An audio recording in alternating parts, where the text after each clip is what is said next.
Hi Taurus! Kamusta? Welcome back to Pinay the Tarot. This is your November love reading para sa mga Taurus. Kapalaran, general love reading. Although baka may mensahe din sa career nyo.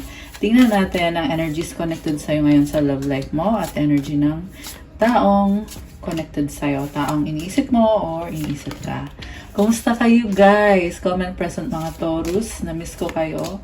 I know na I still owe you a bonus reading, so bear with me guys. For now, this is your monthly reading. So, kamusta kayo? Oh, I hope okay naman kayo dyan. Comment kayo guys kung kamusta na kayo. So, you have here, okay, tingnan natin. You have mystery, look at the stars. Free, drink tea quietly. Close, go to your favorite beach. Oh, parang merong mahilig mag-yoga dito.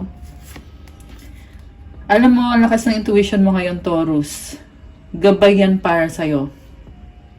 Nararamdaman mo kung ano yung paparating na energies. Past, present, future, na-feel mo. Tama yung sinasabi ng intuition mo ngayon. Kailangan mo mag-trust sa intuition mo.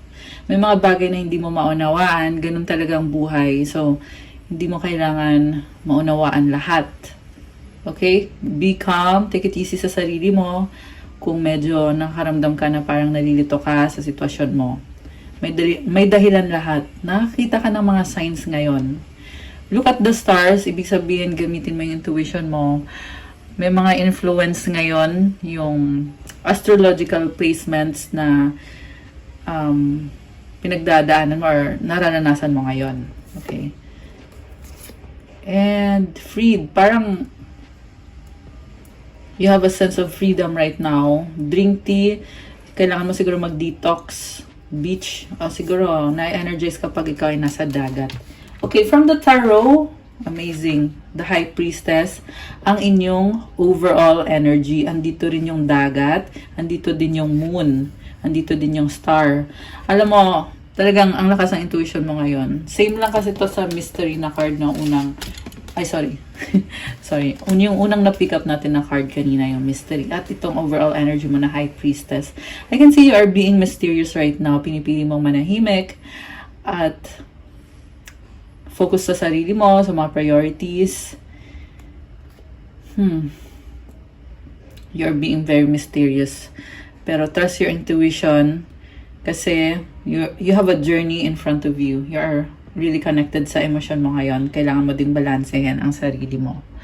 Merong person dito na you are really hoping na mag-workout ito. Okay, although parang yung person mo is medyo nahihiwagaan sa'yo. Minsan hindi ka rin niya maintindihan dahil medyo tahimik yung dating mo sa kanya ngayon. Okay. So, you have here 10 of Cups, Princess of Talismans, 6 of Pentacles, the Moon, and the Queen of Talismans. Okay, so ito yung person mo. Ikaw na yung the one para sa kanya. Happiness ka niya. Parang mahiyaan ba tong person mo? Or ang nakikita ko kasi sa kanya parang matipid yung pinapakita niya sa'yo. So siguro, nafe-feel mo na inconsistent siya. Pero sa totoo lang, mahal ka naman itong taong to. Masaya nga siya sa'yo eh. And then, there is balance and harmony sa inyong dalawa. Merong alignment. And ang nafe-feel ko dito, binibuild pa lang ninyo yung relationship niyo. Lalo na on a practical sense. Although, merong equality. Which is a good thing naman. Okay, kita mo naka-line up yung mga pentacles. Merong moon. Okay, there is alignment. Yung person mo masikreto, medyo misteryoso din siya, no? Okay. Practical. Baka may kang Cancer. Malakas din ang Earth sign. Capricorn, Taurus, Virgo, Water sign. Cancer, Pisces, Scorpio.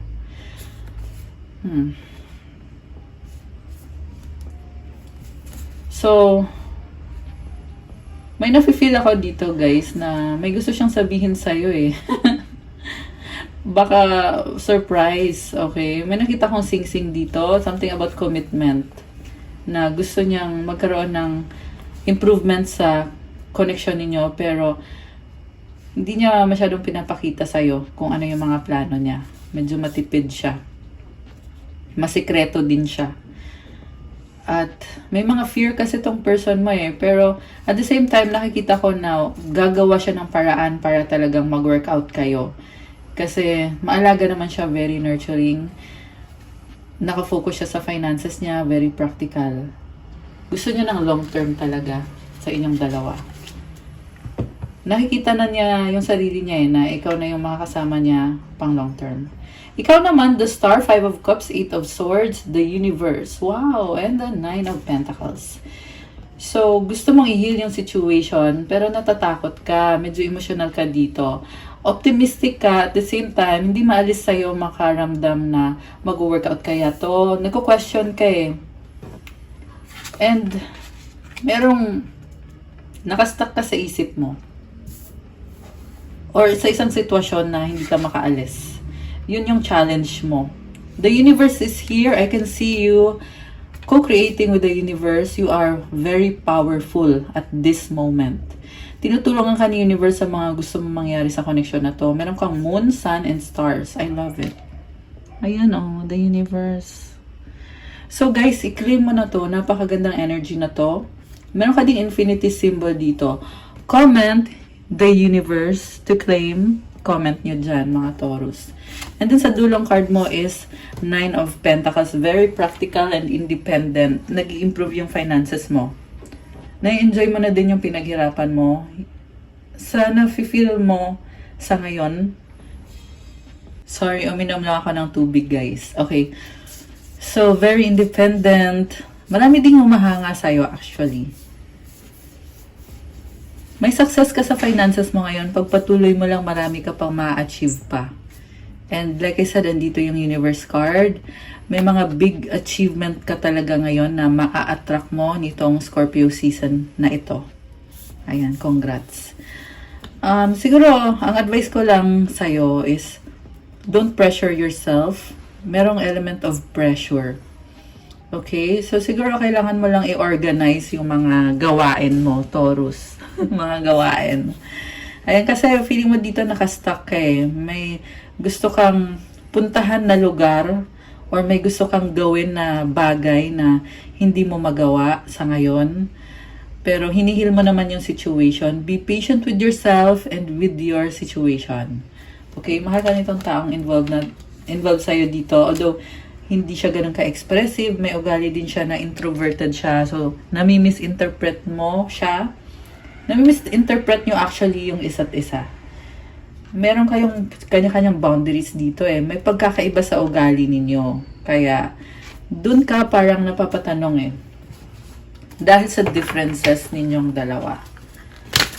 Okay. Ano ba kung mga iniisip nitong person mo? Kung bakit niya tinatago muna? Ace of Elixirs, 2 of Swords, and the Oracle. Wow! 9 of Swords. Oh, the Death card is here. Transformation, Prince of Candles. Okay. Alam mo, nagsastruggle siya. Overthinker pala tong person mo, no? Pero babango naman siya. Meron siyang Death card dito. At nandito yung Phoenix Rising. Andito rin yung Prince of Candles. Nagsastruggle siya sa sitwasyon nyo ngayon. May something na di siya komportable. Ano ba to? Long distance ba to? Or ang sinasabi kasi sa akin, hanging eh. So, may hanging sa inyo, mga bagay na hindi nyo na pag-uusapan. Kung ano man tong disagreement yung dalawa. At the same time, nakikita ko dito yung commitment. Talagang nakikita niya sa'yo na ikaw yung magbibigay sa kanya ng happiness. May takot siya eh. Gusto niyang iangat yung level ng connection ninyo. Gusto niyang magpakasal kayo or mag-settle down. Yung fear lang yung pumipigil sa kanya. Iniisip niya kasi dito, kung hindi man kayo magkakatuluyan, at least sana ay magkaroon ng bagong simula sa inyo, maging masaya kayong dalawa. Nagpaplano na to kung anong susunod na hakbang ang gagawin niya sa relationship or sa connection ninyo. May mga doubt lang siya. Nagkaroon na kayo dati ng chance, pero naudlot. Ayun, naudlot guys. So, Siguro nagtangka na ito na mag-propose sa'yo, pero pinigilan niya sarili niya, parang hindi pa tama yung timing eh. Nakikita mo yung ex dito? This is communication, connection sa isa't isa. Talagang gusto ka ng taong to na maging parte ng buhay niya. Offer niya sa'yo yung emosyon niya. Oracle is also about higher level of commitment. Ito yung solusyon sa connection yung dalawa. Inisip niya kasi dito, pag ikinasal na kayo, hindi na siya masyadong mag-aalala. Okay? Ngayon, medyo nag-aalala siya eh. Posible iniisip niya na baka, alam mo yun, baka maudot or baka mawala. So, inisip niya, pag ikinasal na kayo, sure na talaga siya na totohanan na talaga tong love na to. Which is good, actually. Kasi iniisip na niya talaga yung future happiness. Andito yung Six of Wands and the Queen of Candles. Oh my gosh. So, this is someone na ifo-flaunt ka niya talaga sa mga tao sa paligid niya. Papaalam niya sa buong mundo na ito nga pala yung partner ko, ito yung taong mahal ko, which is ikaw yon. So, I can see fire sign, strong fire sign, Aries, Leo, Sagittarius, very committed siya sa'yo. Prince of Keys. Okay, naghahanap ng mga kasagutan. Posible din tong ikaw to na you are really chasing your heart's desires, daming victory, achievements, mga tao, ang daming tao sa paligid mo ngayon. Okay, ang dami ding impormasyon. Three of Pentacles, the Hermit. So, meron kang pinag-aaralan dito, partnership. Merong struggle about partnership eh. Five of Pentacles, Princess of Keys. Alam mo na, overwhelm ka sa mga nangyayari sa paligid mo. Lalo na connected dito sa partnership. Okay.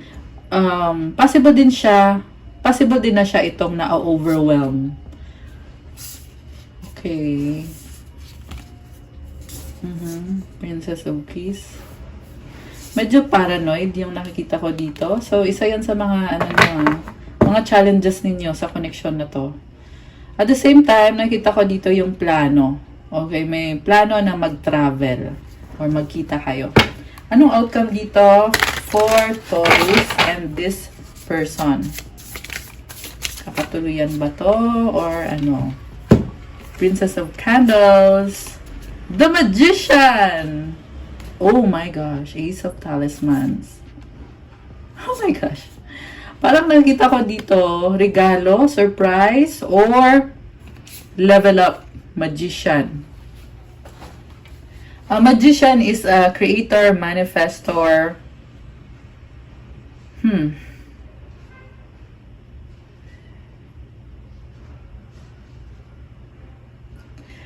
Surprise talaga yung nakikita ko dito, guys.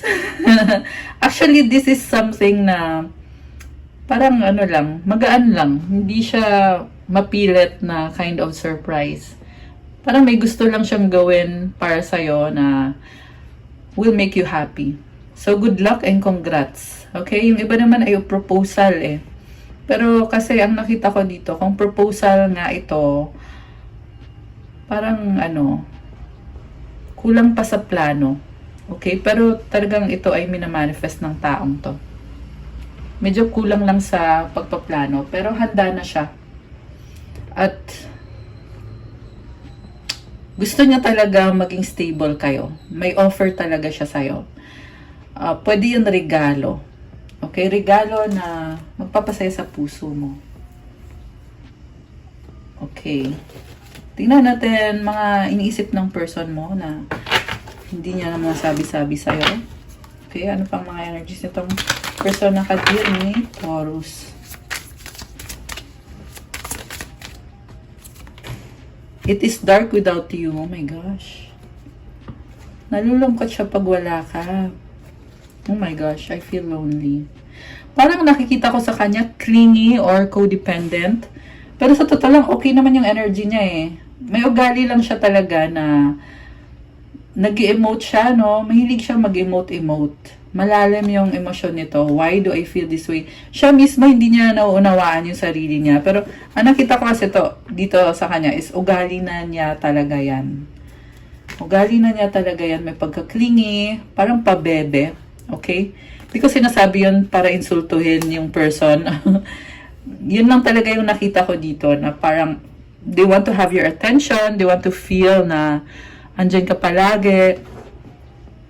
How could you ever forgive the mess I've made? Okay, parang meron siyang iniisip dito na may nagawa siyang mali sa'yo. Na feeling niya hindi mo siya napatawad. Okay, meron kayong misunderstanding. Don't wait for me, please. Okay. I long for your kiss. Wow. Sweet naman. Sweet naman yung person mo. May ano lang siya, ugali lang siya na parang pabebe, ano? Pabebe. Okay, ano yung mga romantic energies sa inyong dalawa? Tingnan natin, ha? Charisma, love flows to you. You radiate charisma and charm. Sparks, I love this. Keeps the sparks flying, surprise each other with gestures of love. Oh, wow. Connection, love is a bridge connecting souls. Cherish these connections. Very charming ka sa kanya. Nagdadala ka ng sparks. May nakita kong LDR dito. May nakita kong soulmate connection. Ano pa ang mga energies na paparating? Kuha din tayo ng advice. Okay, advice for the Taurus. Ay, lumipad. Teka. Lumipad yung card. Okay, compassion in reverse. Balik natin. Kuha tayo ulit. Advice for the Taurus subscribers. Na pala mag-subscribe kayo, guys. Mas maganda pag nagsasubscribe kayo kasi feel mo yung intention sa reading na ginagawa para sa mga Taurus. Pag kayo ay nakasubscribe. At ano pa ang mga paparating? Confession! Oh my gosh, someone has to tell you something. Ano kaya? Let go, make room for the new beginning on its way to you now. So, yung mga misunderstanding nyo, let go nyo na yan kasi magle-level up to. It is transcending. Nagbo-bloom kagaya ng butterfly, transformation. New beginning, allow the new beginning to enter. I love this. Cycles, fate, karma, something ending, something beginning. Wow, guys. Kailangan nyo mag-usap. May mga cycle na kailangan i-release para makapasok yung bagong cycle. Advice for Taurus, perfectionism. Permission to make mistakes is so freeing. It's the root of creativity and change. Allow me, divine, to make as many mistakes as I need. Free me from the prison of perfectionism. So, Taurus, huwag kang maging masyadong hard sa sarili mo. Okay lang na magkamali minsan. Kasi pag nagkakamali minsan, yan yung chance mo para baguhin yung sitwasyon to create something na will be beneficial for you and the person involved. I-pray mo kay God na kung magkakamali ka man, ay let these mistakes happen. Kasi pag nangyayari yan, nagkakaroon ng changes that will make you a better person. Tingnan mo yung butterfly, ang ganda, kulay dilaw. Also, I can see growth sa'yo. May mga flowers dito, may mga halaman. Nakakatuwa. So, ayan guys, comment, claim, change. Claim, new beginning. Ayan, Taurus. Comment nyo dyan to claim. Comment, claim, new beginning. Ayan, I love this. Okay guys, that's what I have for you para sa inyong November kapalaran para sa mga Taurus. Thank you for watching. Please like the video. Comment kung nag-resonate or ilang person nag-resonate. Subscribe and hit the notification bell. Kung kailangan nyo ng gabay, kung nag-resonate at kailangan nyo ng more information, you can book a reading. Message na kayo sa Viber or sa WhatsApp para mas mabilis. Nasa description box po yung contact details. May bayad yon kasi ikaw mismo ang i-reading. Check out my Instagram if you want to start your crystals journey. May iba-ibang crystals na tutulong sa'yo na ma-attract yung minamanifest mo para gumanda yung energy mo, to remove blockages and to open yourself for new energies na paparating to give you strength, make your manifestation stronger and faster, help you attract faster. Maraming benefits yung mga crystals. Meron for love, money, wealth, prosperity, abundance, negotiation, focus, motivation, mental clarity, manifestation. Marami guys, tingnan nyo na lang po sa Instagram ko. Pa-follow na din to show your support. Thank you so much, Taurus! I love you guys. I'll see you sa next reading ko. God bless you all. Stay safe. Have a good day and stay safe. See you again soon. Love you guys. Bye!